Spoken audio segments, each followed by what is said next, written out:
Hey everyone, welcome to my channel. I'm really excited about today's video. I'm going to go into my 12-day trip with my family. I'm going to go into all the different cities we went to. Hopefully you can pick up some tips and tricks. You can borrow from my itinerary.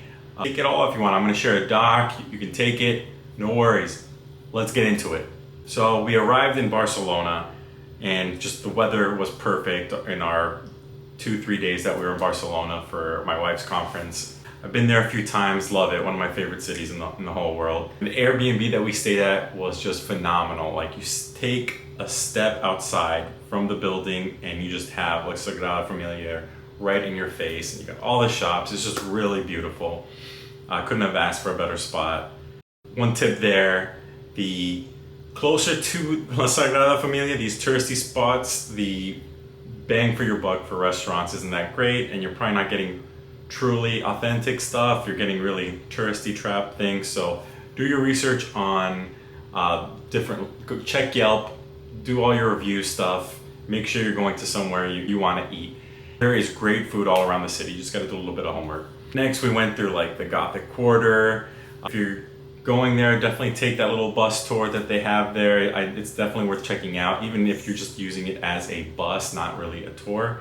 They drop you off at all the hot spots, the different Gaudi architectural buildings, and just different touristy areas, Gothic Quarter, the markets, great shopping places.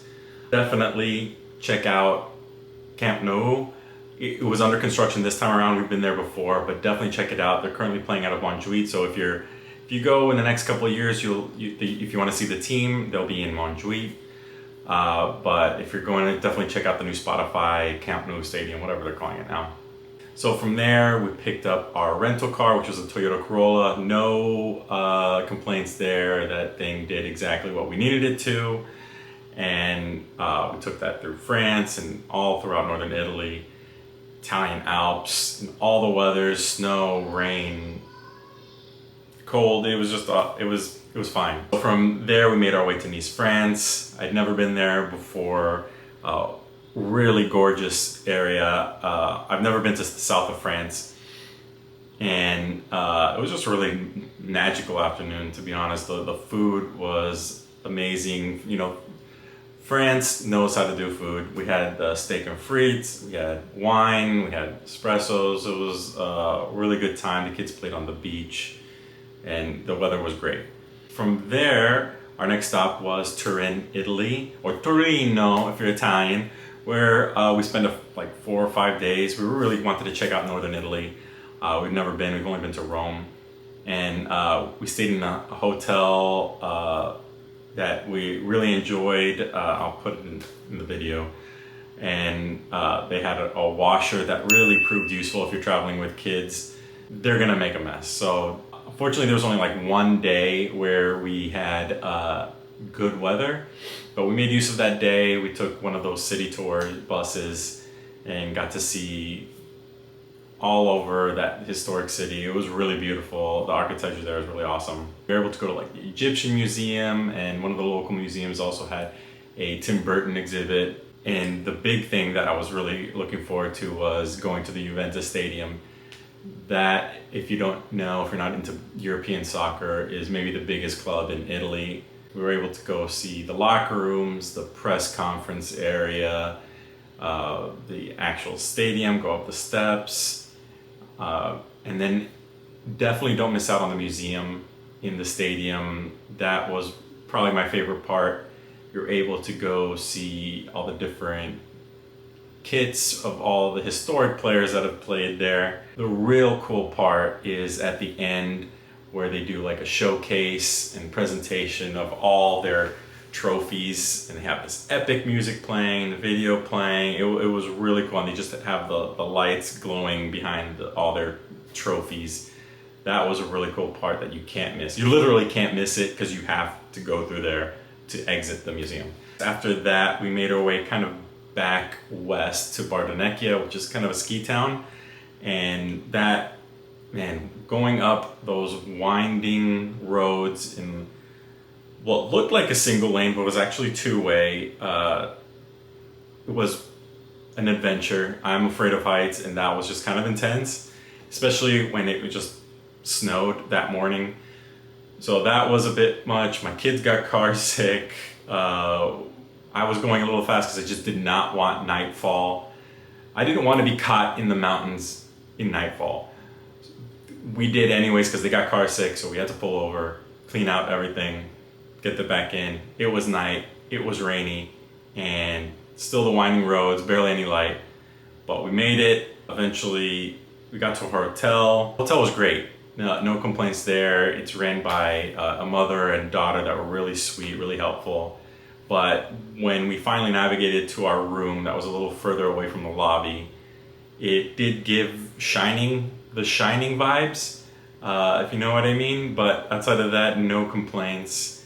Did have to go back down the mountain to go to the ski resort, but unfortunately we weren't able to go to the ski resort because my kids got really sick, and so we didn't want to get them even more sick. But we did do an alpine coaster with my daughter, who was kind of getting on the other end of it. So that was really fun. It was dinosaur themed for some reason. Not sure what that was about. But it was beautiful. Like the landscape is just phenomenal. And you just see the Italian Alps in our whole trip in northern Italy, going from Torino to Bardonecchia, then to Venice. You're just seeing the Italian Alps all along the highway. Another tip, if you're a coffee addict like me, you are in heaven there. They don't mess up coffee there. You're not getting Starbucks bullshit.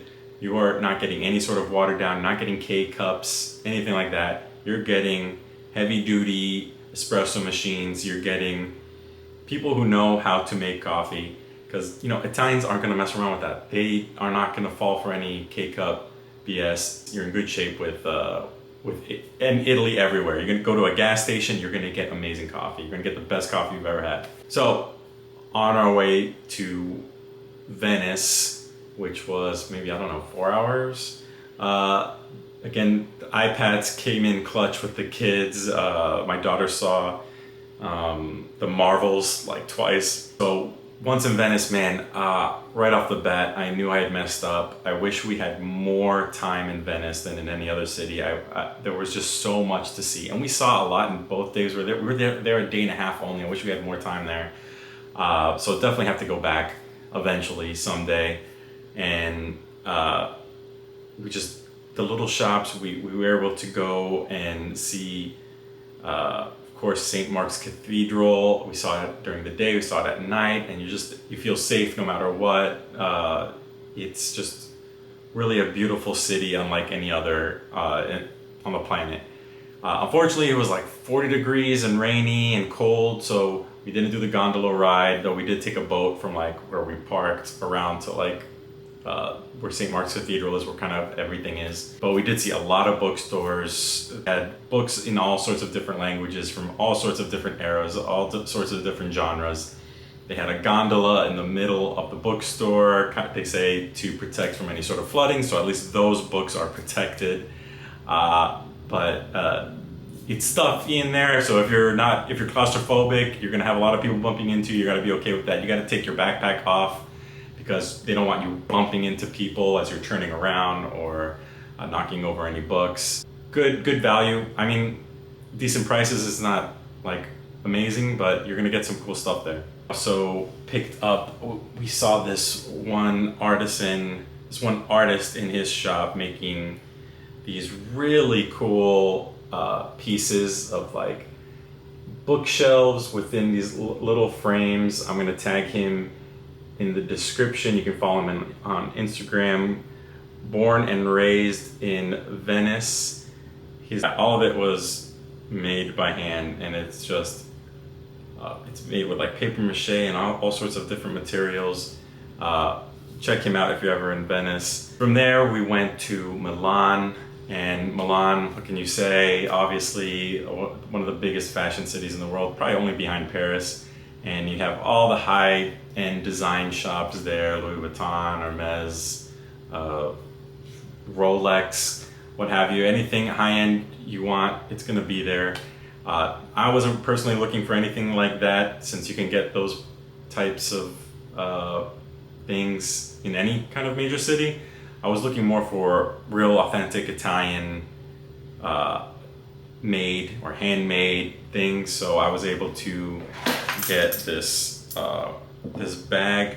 Oh my god, this belt from Il Bisonte. Will you focus? Will you focus? Yes, yes. Where is? Oh, I'm holding it backwards. There, Il Bisonte, and this is a reversible belt. This is high quality leather, handmade in Italy, and the reversible contraption, I'll call it, is really interesting. I've never seen anything like that. Usually you kind of just got those like twisty ones. This one, you got to pull this like tab here, and that releases it, and then you just flip the belt around, put it back in, and it kind of claws into the leather. It's really interesting. Never seen that before. But and if you're in the area, definitely check out Il Bisonte if you're really into like sort of like leather goods, wallets, purses, shoes, stuff like that. We definitely did a lot of window shopping, I'll say there with that. And while I was there, I knew I needed to pick up a suit because my cousin's quinceañera was like 2 days after we got back. And I was due for a new suit. I haven't got one in like 2-3 years. So I definitely wanted to pick something up from Milan, and I was able to pick up a suit from Bogi. That's the name of the shop, and couldn't say enough good things about the people in there, the employees, the tailor. Very helpful, very friendly. I picked up this blue suit and really excited about it, and I can't say enough about like the value you're getting for the quality you're getting. Like, so I know they're opening up a shop in New York, so people in the States, you'll be able to either visit there, order online, and you'll be able to get some stuff there. Highly recommended. And that's pretty much it. We flew out of Milan back to the States, and I'll be sharing my itinerary in the description below. Please feel free to copy, share it, borrow it, modify it, whatever you want to do.